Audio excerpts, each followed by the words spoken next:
দ্বিতীয় শ্রেণীর প্রিয় শিক্ষার্থী সালদা স্যার ইউটিউব চ্যানেল থেকে তোমাদের সবাইকে স্বাগতম। আজকে তোমাদের জন্য আরও একটি নতুন ভিডিও নিয়ে এসেছি।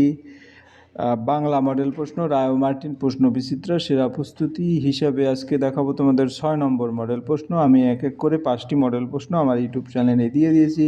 আসলে এই প্রশ্নগুলি কোনো না কোনো বিখ্যাত স্কুলের প্রশ্ন। আসলে তোমরা প্রশ্নটা দেখলে ক্লিয়ার একটা ধারণা চলে আসবে যে কীরকম পড়াশোনা বা পরীক্ষার আগে কীরকম তোমাদের পড়াশোনা করতে হবে। যাই হোক, 20 মার্কের একটি স্কুলের প্রশ্ন আমি বিশ্লেষণ সহ সম্পূর্ণ সমাধান দেখাবো তোমাদের এই ভিডিওতে। কাজে তোমরা যারা এখনও আমার চ্যানেলটিকে সাবস্ক্রাইব করনি তারা এখনই চ্যানেলটিকে সাবস্ক্রাইব করে বেল আইকনটি প্রেস করে দাও।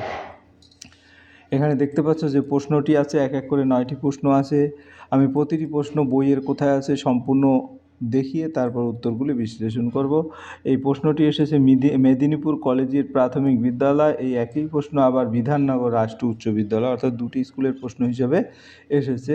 তা আমরা একটু প্রশ্নগুলি বড় করে দেখি। 1 নম্বর, 2 নম্বর, 3 নম্বর এভাবে করে টোটাল আমরা প্রশ্নগুলি 9 নম্বর পর্যন্ত দেখে নিলাম। এবার 1 নম্বরের প্রশ্ন উত্তর দেখব। পূর্ণ বাক্যে উত্তর দাও যে কোনো 4টি। উট পাখির গা কেমন? তা আমরা একটু যদি বই দেখি যে উট পাখি কোথায় আছে। গিয়েছিলাম চিড়িয়াখানায়, বলগা হরিণ, ভালুক দেখলাম, আর দেখলাম উল্টে পাল্টে লাফ দিচ্ছে হনুমান, পাশে বোল্ডার দিয়ে ঘেরা গন্ডারের খাঁচা। উট পাখির গা যেন কলকাদের শাল, অর্থাৎ উট পাখির গা কেমন? যেন কলকাদের শাল। তাহলে আমরা উত্তরটা ভাবে লিখে দেব। পরের প্রশ্ন যদি আমরা একটু দেখে আসি, গরু কেমন করে হাঁটে? আমরা যদি সেটার উত্তরটা দেখি, এখন শ্রাবণ মাস, পশ্চিমে ঘন কালো মেঘ, জামে গোটা বিশ্ব নিথর নিশ্চুপ, অবশ্যই ঝড় আসছে, স্লথ পায়ে গরু হাঁটছে মাঠে। তাহলে স্লথ পায়ে গরু মাঠে হাঁটছে, এখান থেকে তোমাদের উত্তরটা পেয়ে গেলাম। এখন উত্তরটা যদি দেই তাহলে তোমাদের যেমন উট পাখির গা কেমন, গরু কেমন করে হাঁটে। আমরা দেখি প্রথম প্রশ্ন, উট পাখির গা যেন কলকাদের শাল, আর গরু কেমন করে হাঁটে? গরু স্লথ পায়ে ধীরে ধীরে হাঁটে, তাই না? এরপরের প্রশ্ন হচ্ছে বিকেলের আরেক নাম কি এবং বর্ষার দিনে কবিতাটি কার লেখা? আমরা যদি দেখি বিকেলের নানা রং, এখন অপরাহ্ন, তাই বেলা, অর্থাৎ অপরাহ্নই কিন্তু বিকাল, তাই বিকেলের আরেক নাম হচ্ছে অপরাহ্ন। তাহলে আমরা উত্তরটা কিন্তু অনায়াসে পেয়ে যাচ্ছি। এবং পরের প্রশ্ন ছিল বর্ষার দিনে কবিতার কবি কে? এ দেখো অন্নদাশঙ্কর রায় এখানে বইতে দেওয়া আছে। তাহলে আমরা উত্তরটা ভালো করে দেখে নেই। গ এবং ঘ, বিকেলের আরেক নাম হচ্ছে অপরাহ্ন এবং বর্ষার দিনে কবিতার কবি হচ্ছেন অন্নদাশঙ্কর রায়। ঠিক আছে, বানানগুলি ঠিক করে লিখবে। এরপরের যদি আমি প্রশ্নটা দেখি, প্রশ্নটা কি বলেছে?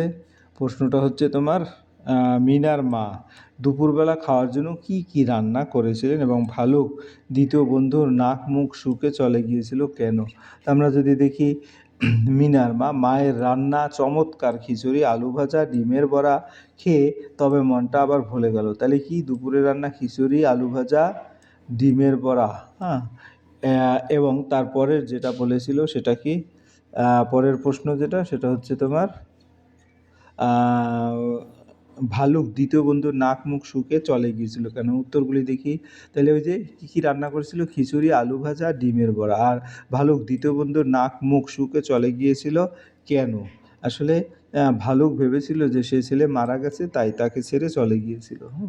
এরপরের প্রশ্ন কি হচ্ছে? কংসবধ পালায় কে সং সাজবে এবং আদ্যনাথ বাবুর ভৃত্যের নাম কি? আমরা যদি দেখি কংসবধ পালা, তাহলে তিনি পংশপুরের রাজা সংসারবাবু, তারই সংসারে কাজ করেন। কাংলা, তুই বুঝি সংসারবাবুর বাসায় চলছিস, সেখানে কংসবধ সং সাজতে হবে?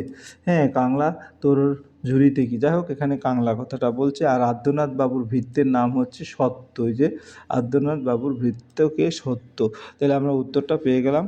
কাংলা আসলে সং সাজবে আর আদ্যনাথ বাবুর ভৃত্যের নাম হচ্ছে সত্য। ঠিক আছে, তাহলে আমরা এক এক করে টোটাল 8টি প্রশ্নের উত্তর দিয়ে দিলাম। এবার 2 নম্বরের প্রশ্ন, অর্থ লেখো।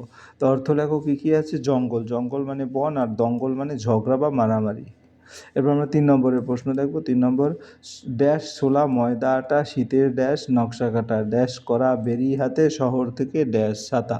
তাহলে এখন কবিতাটা যদি দেখি, এই যে দেখো সর্ষে, অর্থাৎ এটা ছিল না, এটা তোমাকে লিখতে হবে। সর্ষে ছোলা ময়দা আটা, শীতের র্যাপার, এই র্যাপারটা ছিল না, র্যাপারটা তোমাকে লিখতে হবে। নকশা কাটা, ঝাঁঝরি করা বেরি হাতে, অর্থাৎ এই ঝাঁঝরিটা তোমাকে লিখতে হবে। শহর থেকে সস্তায়, সস্তাটা নাই, সস্তা লিখতে হবে। ছাতা। এখন উত্তরগুলি দেখি, ড্যাশ ছোলা ময়দা আটা শীতের ব্যাপার তা ড্যাশ শহর থেকে ড্যাশ, তাহলে সর্ষে ছোলা ময়দা আটা শীতের ব্যাপার নকশা কাটা ঝাঁঝরি করা বেরি হাতে শহর থেকে সস্তা ছাতা, ঠিক আছে।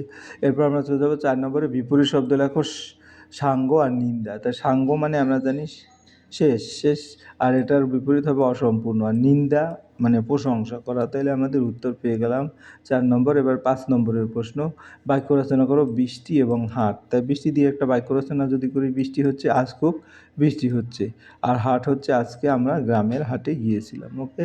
এরপরের প্রশ্ন 6 নম্বর, বাক্স থেকে সঠিক যুক্ত অক্ষর বেছে নিয়ে শব্দ তৈরি করো। যেমন এটা হচ্ছে মোচ্ছব, তারপরে এটা হচ্ছে বিজ্ঞান, এই বিজ্ঞান ইউ আসবে, আর এখানে বিক্রম। আমরা যদি উত্তরটা দেখি, মোচ্ছক মোচ্ছক, আর বিজ্ঞান গিও, যেটা এখানে আসবে আকার বিজ্ঞান বিক্রম, এভাবে বিক্রম এভাবে লিখে দিলাম। এরপরের প্রশ্ন হচ্ছে 7 নম্বর, বাম দিকের সঙ্গে ডান দিক মিল করো। র আর গ আর আমরা উত্তরটা একটু দেখে নেই। র আর গ মিলে গয়রে, গ আর র মিলে গয়রা ফলা, দ আর র মিলে দয়রা ফলা, র আর জ মিলে জয়রে। তাহলে আমরা উত্তরটা এখানে যদি দাগিয়ে দেই, তাহলে কীরকম, র আর গ, আমরা একটু ভালো করে লক্ষ্য করি। প্রথমে র থাকলে সেটা রেপ হয়, হ্যাঁ, তাহলে এইখানে ভুল হতে পারে গয়রেপ, আর গ আর র হলে গয়র ফলা, ঠিক আছে। আর দ আর র দয়র ফলা, র আর জ হচ্ছে তোমার জয়রেপ, ঠিক আছে। এরপর আমরা চলে যাব বাম দিকের, যেটা দেখাইলাম। এবার 8 নম্বরের প্রশ্ন। 8 নম্বরের প্রশ্ন কি বলেছে, বাম দিকের ভেঙে লেখা অক্ষরগুলো যুক্ত অক্ষর তৈরি করে তা পাশের বাক্সে লেখো, এবং ডান দিকের কথাও শব্দের মধ্যে যে যুক্ত অক্ষরগুলো উপস্থিত অনুসারে মিল করো, সেই কথা শব্দ দিয়ে শূন্যস্থান পূরণ করো। একটি যেমন দ আর জ মিলে কি হয়, একটা যেমন দেওয়া আছে উম আর গ, উমগ পঙ্গপাল এখানে আছে, ঠিক আছে। তাহলে আমরা এক এক করে যদি দেখি, প্রথমে দজ ফলা, উমগ ময়গ, তরা ফলা এবং উমগ একটি করে দেওয়া আছে উমগ। তাহলে আজ মঙ্গলবার পাখি জঙ্গল সাফ করিবেন, অর্থাৎ এই 1 নম্বর হয়ে গেল। আদ্যনাথ, এখানে এটা দিয়ে আদ্যনাথ বড় ভালো লোক।